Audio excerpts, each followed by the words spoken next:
Welcome back to RSAC 2026. I'm Matt Alderman. Joining me today is Andrew Rubin, CEO and founder at Illumio.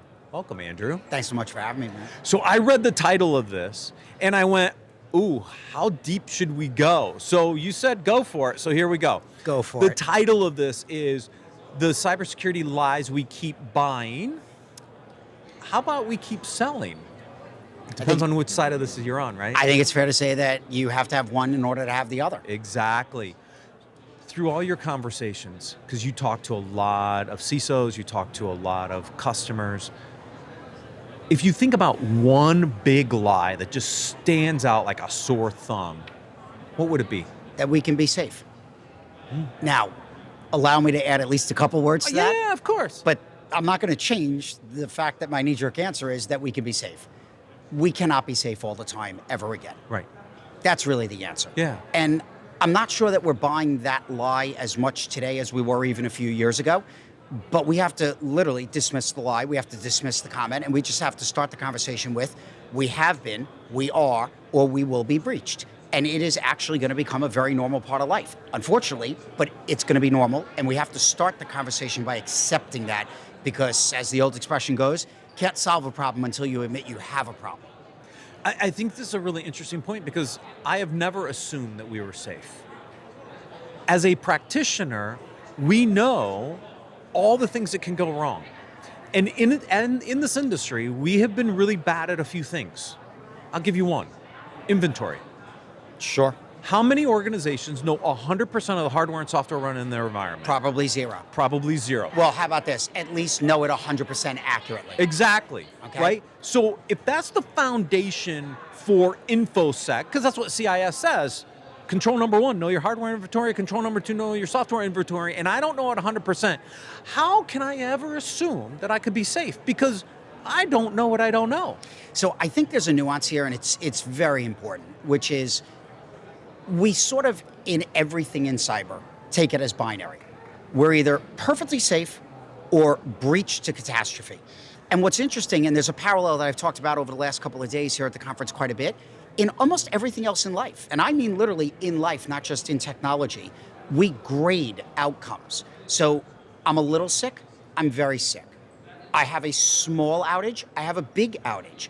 And for some reason in cyber, we've all conditioned over decades that you're either safe, which equals success, or you're breached, which equals catastrophic disaster. And somehow we missed the object lesson, which is having a small problem in anything in life is better than having the same problem a lot bigger. Right. And the cyber narrative, and the reason why I started off by saying that the lie is that we're safe, the cyber narrative is supposed to start with, our job is to be safe as much as possible.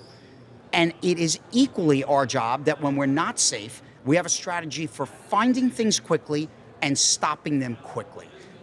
Dwell time measured in months is something that all of us collectively as practitioners should be somewhere between embarrassed and terrified of in 2026. Oh, agreed. I was telling you the example. A vulnerability gets disclosed, the exploit is available before the patch is available. Right? Like, of course, months of mean time to detect is absurd. So, It's actually measured in negative time now. It's negative time. So I will tell you, I've been saying for a very long time that cyber is a math problem. Now, we all know the sort of ultimate expression of that, which is the defenders have to be right 100% of the time, 100% of the time. The attacker only has to be right one time. So we can all agree that that's really bad odds. That math is really tough. But if you think about where we were, let's say, even 5 years ago, let alone 10 or 20, the attacker and the defender were working off of what the brain was capable of doing at human speed. Right. So the obvious punchline here is, if the defenders are still moving at human speed and the attackers are now moving at machine speed, and we know that there's a lot of holes in the Swiss cheese all over the world, we probably have a math equation that's getting dramatically worse and much more dangerous day by day. Exactly. The second lie I want to talk through is that people truly understand risk when it comes to cybersecurity, because that's one I see all the time, right? A lot of vendors will walk around this floor and say, we're going to reduce your risk, reduce your risk. They don't even know what risk means. We use terms in this industry in the wrong way, and we kind of create this false sense of safehood, maybe, back to your safety comment. But if we constantly are using terms wrong, how are we ever going to build credibility with our executive team and our boards that we actually know what the hell we're talking about? So I agree 100%, and now I'm going to build on it. So let's assume that risk, which is actually supposed to be the core metric that all of us operate off of, our job being to reduce risk, eliminate it, much harder to do, but at least Agreed. reduce it. At least understand it. So build on top of the premise that we're using the words wrong or we're not using the right words at all. Think about how much we do, the money we invest, the processes we build, and the time that we invest, and we're not even relating it or equating it to what risk are we actually managing in the process. Right. And unfortunately, as we've now seen over certainly the last 10 years, and in particular over the last few years, we're either investing in the wrong things, doing the wrong things, or not managing the actual risk. Now, I'll give you a really silly example. Silly not in that it's not real, but it's one that's been talked about for so long that it has to be deemed silly. We all know that if we did basic hygiene better in cyber, we'd be a lot safer. We wouldn't be perfectly safe, but we'd be a lot safer. How much of the conversation that we're having at RSAC 2026 is actually focused on basic hygiene versus the shiny new object that's probably going to secure the AI agents? Right. And my only point is, we probably need to be having both conversations, but we treat hygiene as if we've already solved that problem and we have time to move on. And yet the basic hygiene, knowing what you're running in your estate, pretty sure that problem is still pretty pervasive at scale. Yeah, because it's not sexy, right? Everybody wants the new, latest, shiny thing, but we haven't done the foundation. And this only gets worse as we think about the challenges that AI are going to present to us. We've had multiple interview conversations here this week on this. Speed is a real thing. And when you're moving as fast as AI and the attackers are moving, and we don't have the foundational elements in place, we just get further and further behind. But how do we change that dynamic? So, first of all, I've been saying this for a very long time, believe it very deeply. I actually think it's true in the kinetic world as much as it is in the cyber world and vice versa. Speed and security are not friends. And I know that those of us in the industry have tried to say, well, we can make security faster. I'm not saying that we can't make security faster. What I'm saying is the best security models would be if we were allowed to operate in a world where things move very slowly, so security could have lots of time, and therefore we'd be in a position to figure out what's going wrong long before it does. It's not practical, it's not pragmatic, but let's start with acknowledging speed and security are not two things that are best friends. So the question is, if the attackers are in a position, because of AI, because of agents, because of the models that now exist and the ones that are obviously coming very shortly, right, if the attackers are in the position to be able to move much faster, and the thing that we're giving them to attack already has all of these pervasive holes and problems that we've never really cleared up, we've given them an enormous advantage. And so, we used to talk about time on target. And the longer that they were able to have that time, the bigger the advantage they had. What if you give them tooling where time is no longer an advantage because they can be efficient and effective in a matter of milliseconds? Right. I think that we're going through, and we probably haven't really started it in earnest, we're going through a transition in the math of cybersecurity where we're not going to incrementally change the attacker-defender equation. We're going to rewrite the entire playbook and all the math around it. And there's some real risk in getting that right. I know.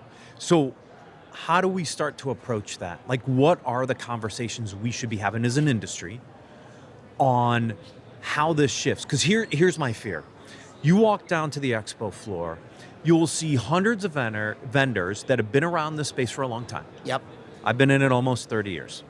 And I know a lot of the vendors that are down there, and all they did is they slapped AI on the side of their booth and said, hey, I can protect AI. Sure. I don't think they can, because their approach to how we've done this before is not the approach that's going to solve for AI and what we're going through. So how do we get honest about the conversation, and what do we as an industry need to start talking about to solve this in a different way? Because I don't think the old way is going to do it. So I want to give you two answers, and I want to make sure that I enunciate both of them because I think it's important to hear both of them.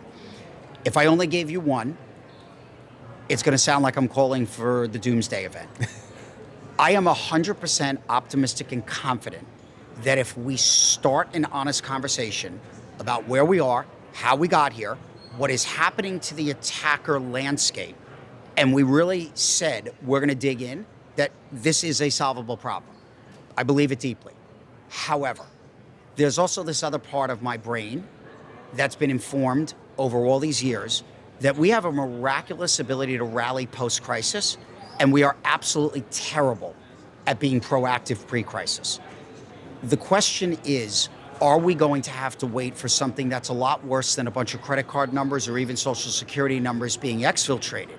Are we going to let it get to a point where we have something that resembles more of a truly catastrophic breach at scale that affects real things in the real world, and then say, you know what? We've got a much bigger problem than we realize, and we need to go in and really dig in and rewrite the playbook?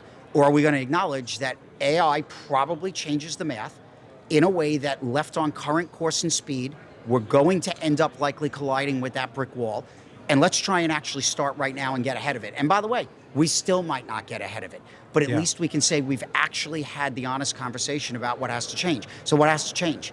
We have to figure out how to completely change our hygiene posture. We have to start looking at our networks not as transport, but as transport for the attackers who are getting inside through all those holes we've left open all these years. And if we don't start figuring out how to close the holes and understand what's moving through these networks, they're going to get there much faster than they have in the past. And they're going to take advantage of our lack of understanding to become much better attackers. We have to start by saying we're going to have to change the operating model and the math, or we're not going to be behind. We're going to be devastatingly far behind. Yeah. And the way agentic AI is going to communicate also shifts and changes model context protocol and how these things communicate and their lifespan. And we're only multiplying the problem that much more, right? I mean, if we don't understand how our networks are transporting this traffic today, wait until you throw a bunch of MCP servers in your environment and let all these AI agents start talking to each other, and you have no control of this environment. So it's really interesting. I was having a conversation earlier today with a customer of Illumio's, and one of the things that we were talking about was it should seem unbelievably obvious to all of us that if every day we start our day by hearing about the next 20, 50, $100 billion that's being invested in data center, GPU, compute, that clearly the attack surface, the network that connects all of this, is going to get exponentially bigger than it's ever been. Yeah. If you believe in the AI narrative, in any form, whatever form you choose to believe in it, but if you believe in the AI narrative, and clearly you have to believe in the investment narrative around infrastructure, you have to believe that the attack surface is going to get bigger faster than we've ever seen. Even if all we ended up having to do was simply protect the new stuff the same way as the old stuff, and I'm not advocating that, but if all we had to do was simply protect the net new, the scope of what we have to protect is getting bigger faster than we've ever seen. Yeah. And I'm pretty sure that everybody listening would agree. Our track record has not been zero, but our track record has been far from 100% doing what we've done in the past. So we probably have to do everything we've done in the past and probably some new things if we're going to have a shot at making sure that that math equation doesn't get a lot worse. Yeah, I agree with you 100%. Andrew, thank you so much for joining us today. Thanks for having me. To learn more about Illumio, please visit securityweekly.com/Illumio RSAC. For full RSAC 2026 coverage from Cyber Risk Alliance, visit securityweekly.com/RSAC. Stick around, we'll be right back with the wrap up for day 3.